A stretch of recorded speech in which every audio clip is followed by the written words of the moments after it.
Hi, my name is Tomi Gariano, a certified Zentangle teacher. Welcome to my YouTube channel. Today is day 2 of Advent Tangle 2024. This is from yesterday, day 1, and today is day 2. So I'm going to show you today's tangle on the back side of this paper. So this is Opus tile. It's a pretty big tile. So this was day 1. So day 2 today is day 2.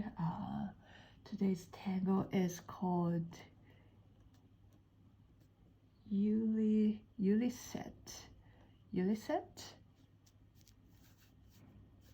Can you see that? Yeah. Yuliset by Anet.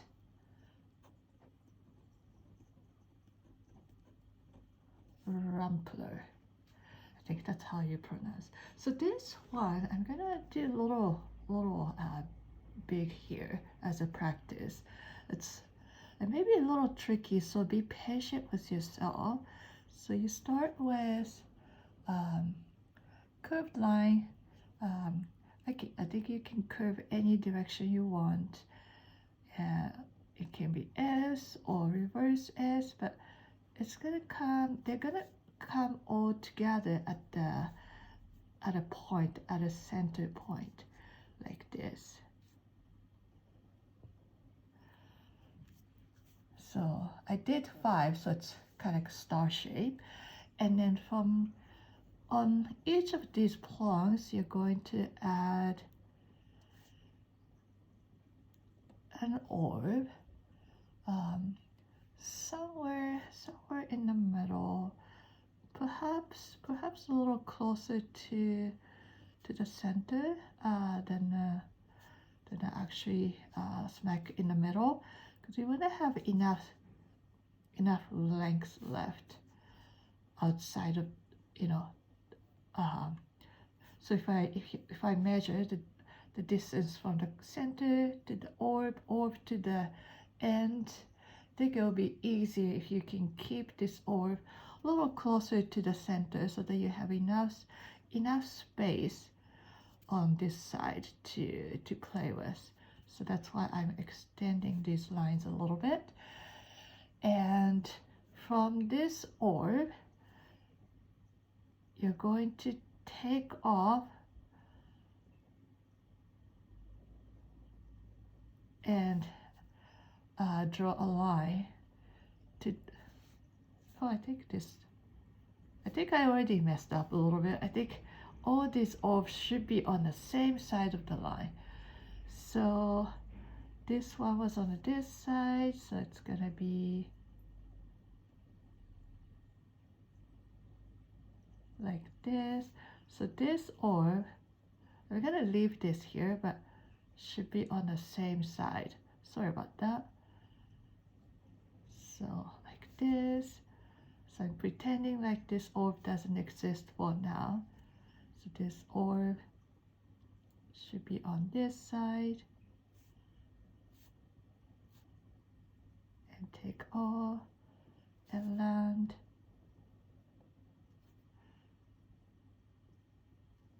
And take off and land. So to make it a little more obvious, I'm gonna ink in the ones that I meant to keep. So it's all on one same side. So this, right? And this one. So these white orbs, I did ended up adding on the opposite side of the line. So don't do that. I'm sure it's gonna work out, but because I'm showing you how, just focus on these black ones.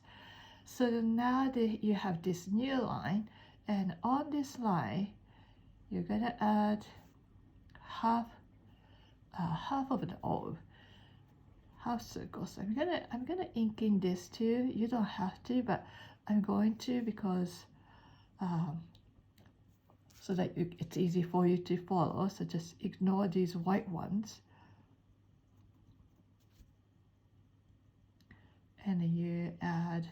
semicircle, and from this semicircle you're going to take off and add another line. So going to the same direction as this initial line. You see, it's all flowing into the same direction. And again, you repeat, you add another half circle or little bump, and then you add another line. You take off and land, always spinning to the same direction. And depending on how much, how much of a line that you left, you may be able to do one more. Like, let's say here, if I want to do one more, I think I can do one more.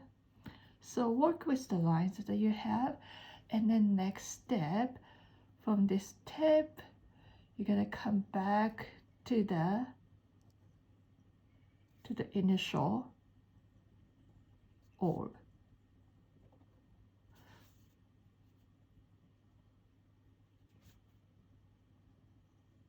Like this. And then you're going to add some lines coming out from these orbs and semi-orbs, again going into the same directions. So this is just a practice. Sorry, I messed up with my practice, but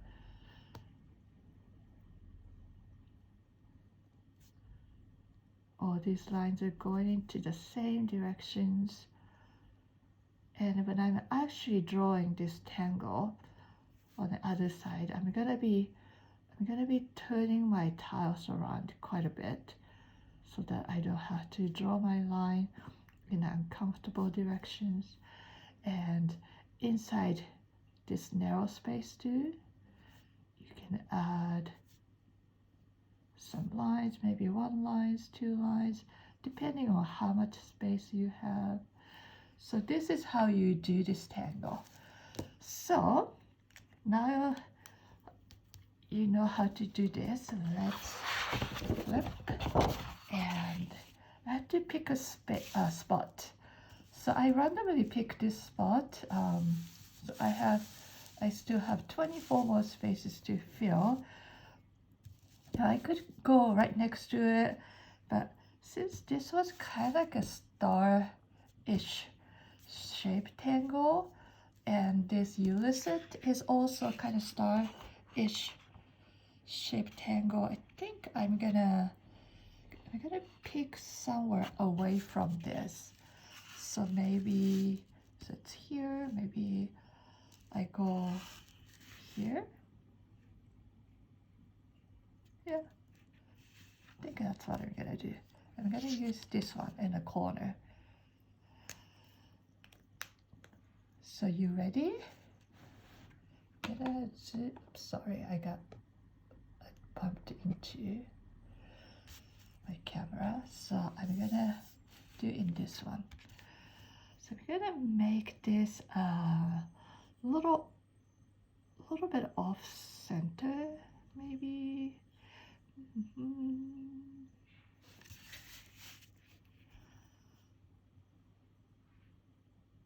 Maybe here.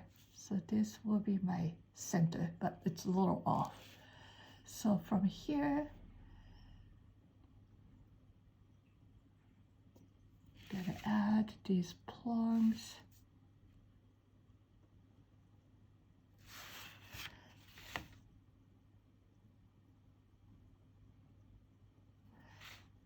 Gonna try to fill in this space, so I'm gonna extend this line all the way to the end. And then, so this is where I need to be careful, right? So I'm gonna add orb, making sure that I'm adding my orb on same side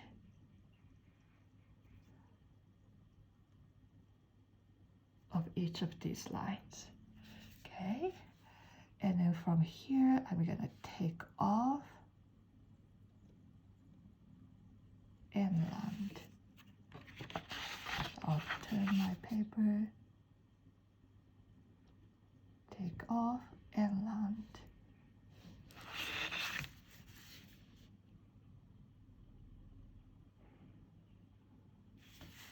And then when I'm landing, I'm not really aiming to any particular place.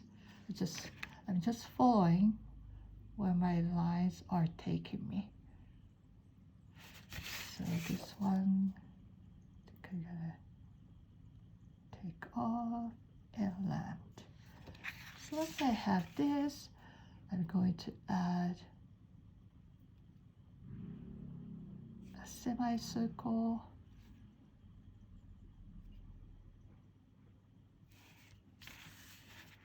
And from here, it's like this. And I could go around, but I think to me this makes better sense. I'm gonna do a next layer.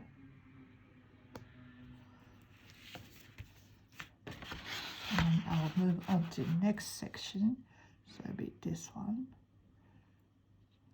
And add next one and take off.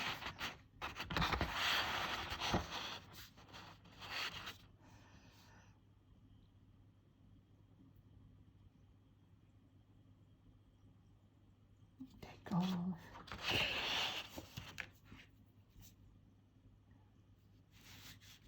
So I'm a little bit diverting from the initial step out because this makes better sense to me for some reason.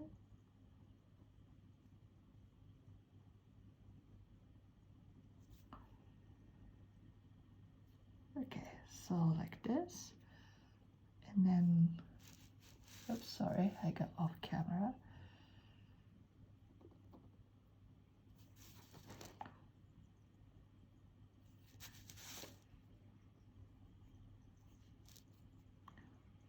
And connecting the tip of these lines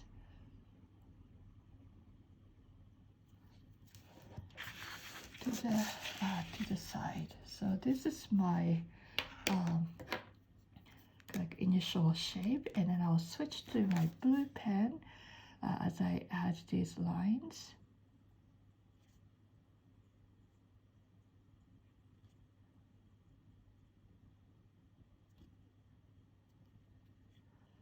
Perhaps one more here.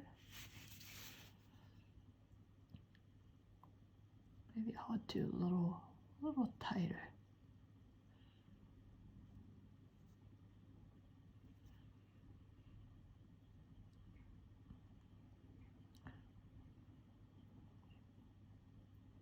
So once you have this initial tangling part done, all you're doing is adding lines. This is still a part of step out, but I think you can.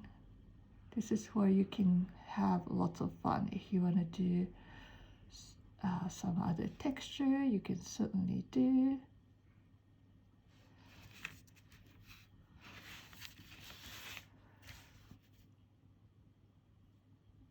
So this is very meditative.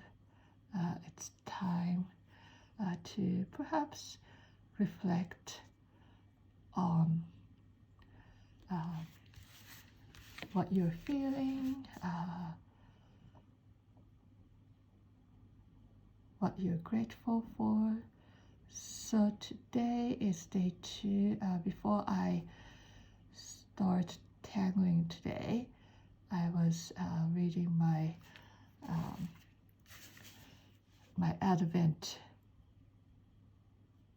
devotionals, and today I learned something about the Christmas tree. So I did talk a little bit about wreaths, Christmas wreaths yesterday, and I also posted on my Instagram too. Wait a second. So this is basically the Tangle Yuliset, but I feel like there's a bit of empty space around, so I'm gonna play with it to add more element to this tangle. So you can play along with me, or you can just do your own thing. But I think I wanna, I don't know, see. So here's a little space. I'm gonna make it look a little more poofy.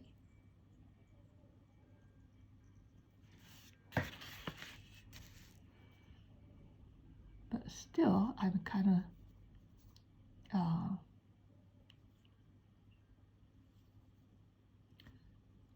keeping the same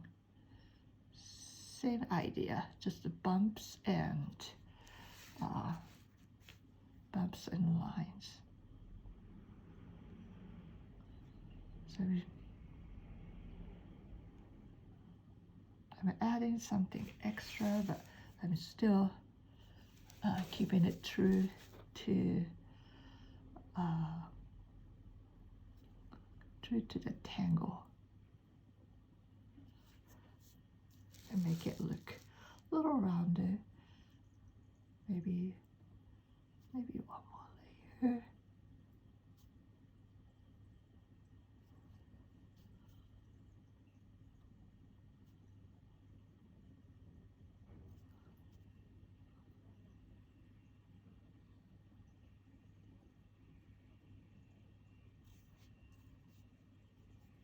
Maybe one more here. So I'm thinking a lot. I'll come back to the Christmas tree that I was talking about. So I got a little. I need to focus a little bit here, so that I'm not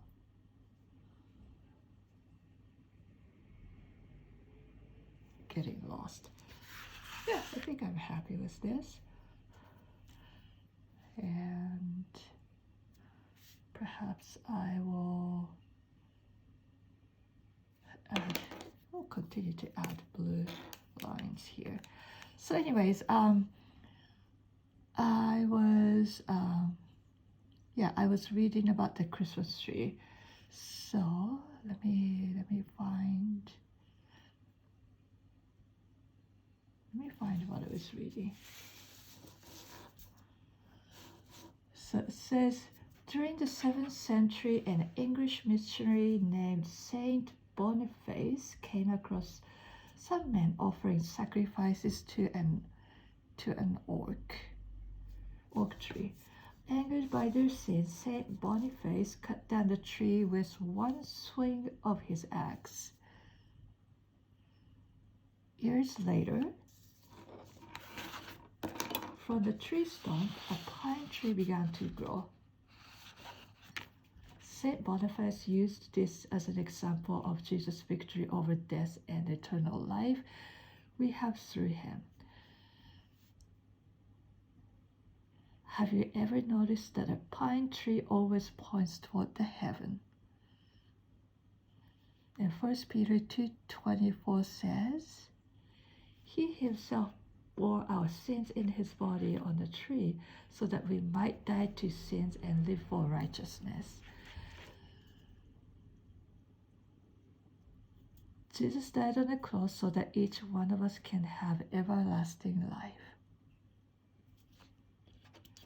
Takeaway: spend some time looking at your Christmas tree and see what other ways the tree reminds you of Jesus. So I haven't gotten out my tree just yet. I was a little too busy yesterday the Sunday the 1st. Perhaps I can do this, get my little Christmas tree out this afternoon. Because I live in a small apartment in Tokyo now, I have a little tiny Christmas tree, but I still have in my storage in the state, I still have a big Christmas tree. It's an artificial tree, but it's something that my husband and I have found almost 20 years ago, maybe probably like first Christmas we had together as a family, and we were young, we were in our 20s, and we didn't have a whole lot of money.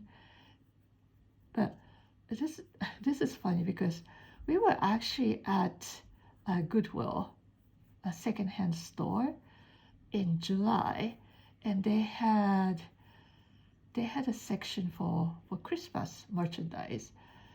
I think that they're just leftovers, or they were just trying to clear out the storage space. But anyways, as we walked into a store in the summer, in the middle of July, they made an announcement to the store saying all Christmas merchandise is 99 cents. So we looked at the section where all the Christmas stuffs are, and this beautiful artificial tree. It's about probably like maybe 7 foot tall, beautiful Christmas tree. I mean, it was old, but it was nice shape, and I can't remember what price tag it has. I mean, it was a second-hand store, so it wasn't that expensive. But anyways, there was a price tag, but the announcement said all Christmas merchandise 99 cents. So I asked the staff, so does that include this Christmas tree? And he said, why not? So we grabbed that Christmas tree for 99 cents. Beautiful maybe 7 feet tree, high Christmas tree. And we paid 99 cents, and it didn't quite fit. I mean, you can take it apart. Yeah, you could take it apart into 3 pieces.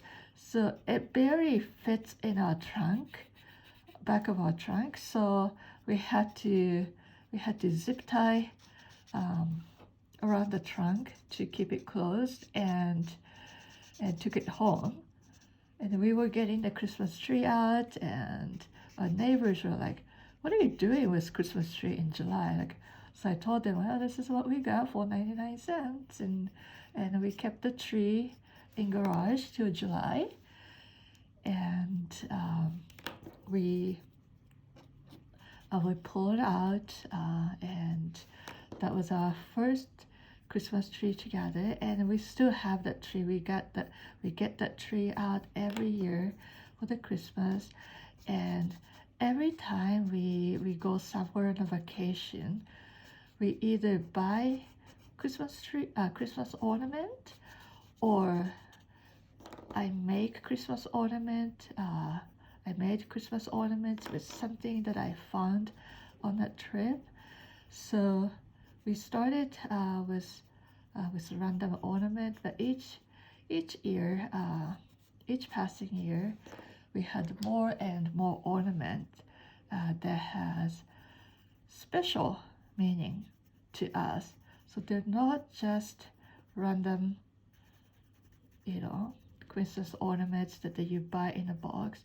Each one has memories and special moment that we can recall.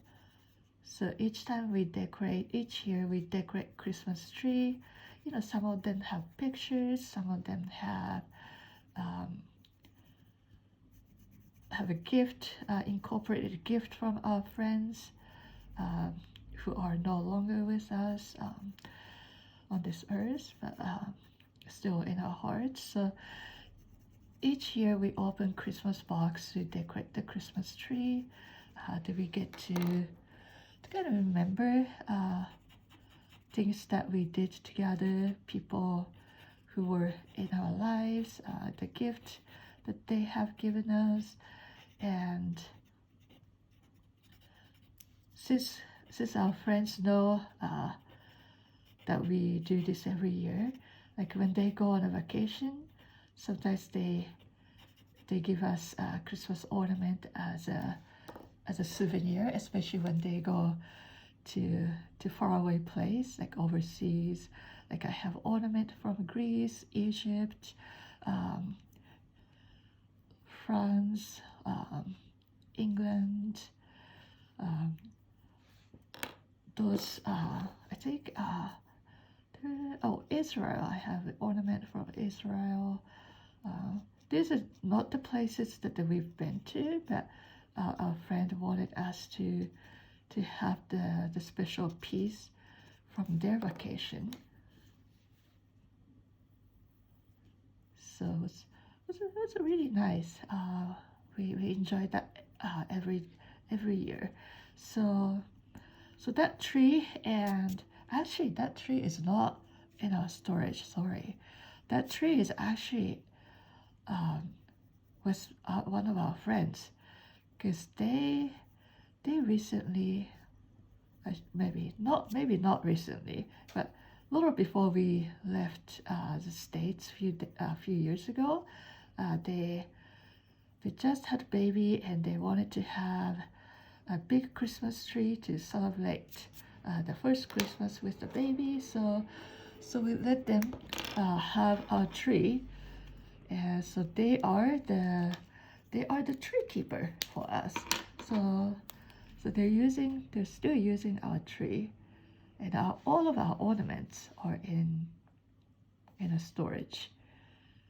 But I kind of want to bring that tree to Japan if we're gonna be here for a long time. We don't know just yet.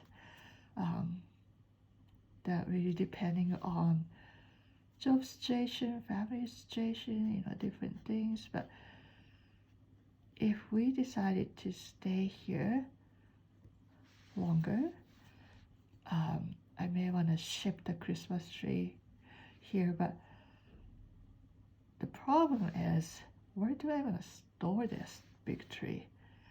Because the houses in Japan are so small. I mean, I shouldn't say Japan, in Tokyo, because we're in the smack in the middle of Tokyo in Shibuya. So you either pay a lot of money to get a big space, or you live in small apartment.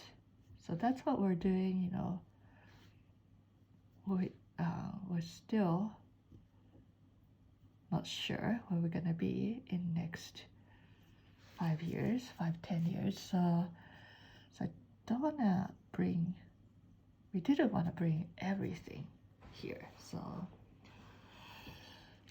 but anyways, I'm starting to like this very much. Maybe I'll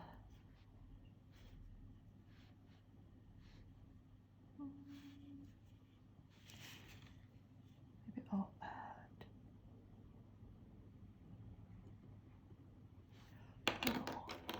Sorry, keep adding a little more and a little more. But you get the idea. You know how this works. So please feel free to do your own thing, or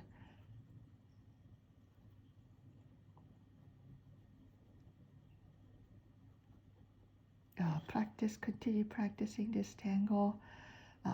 Sorry, it's hard for me to think something else and talk something completely different. I was trying to figure out what I'm gonna do for the background. I think because I did ink in yesterday, I think I'm gonna ink in a background of this one too.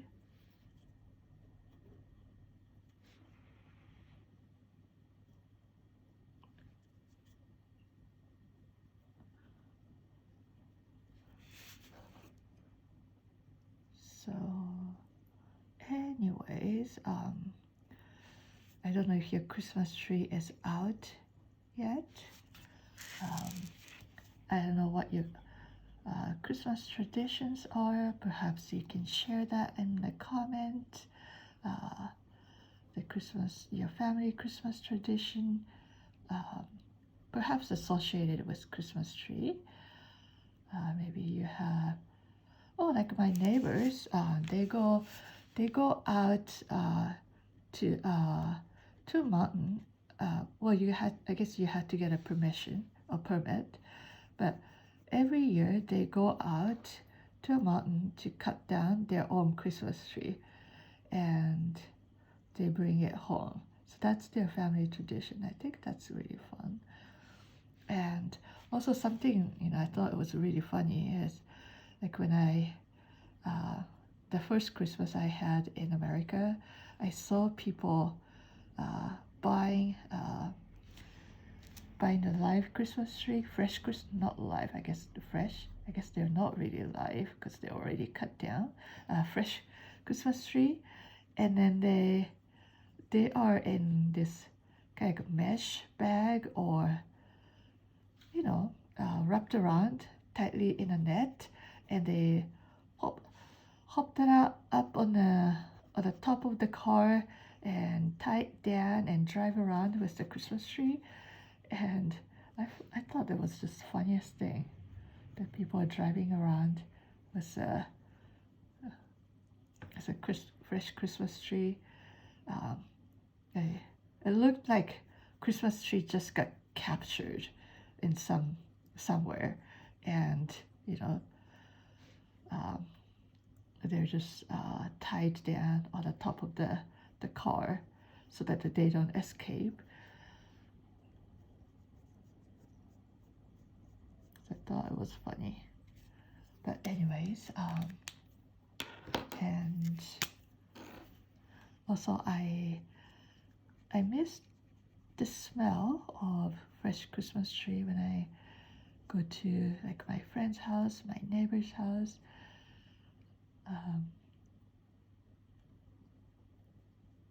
I guess you can buy Christmas tree scented candles and things like that to get you in a mood for Christmas. That was also interesting too. So here in Japan, we do celebrate Christmas in a sense that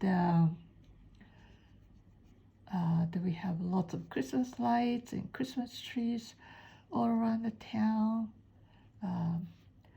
It's beautifully decorated and everything, but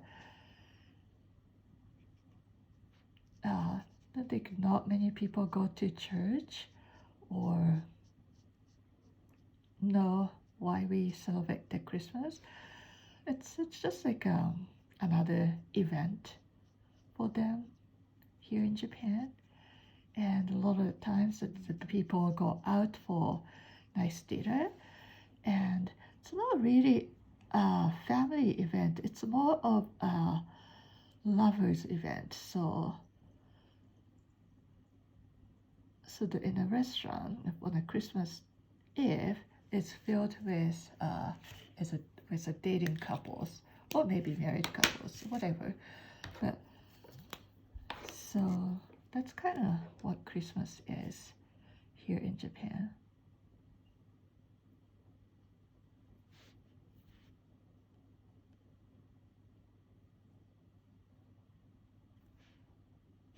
I don't know if I like what I just did. I was gonna give a little something, but no, I'll take it back. So this is what's nice about black, is you can always cover up. Oh, it's gone. I think I'm just gonna do what I did yesterday, add a little snowflakes. This is a white gel pen. I think this part is still a little wet. I'll come back to it a little later.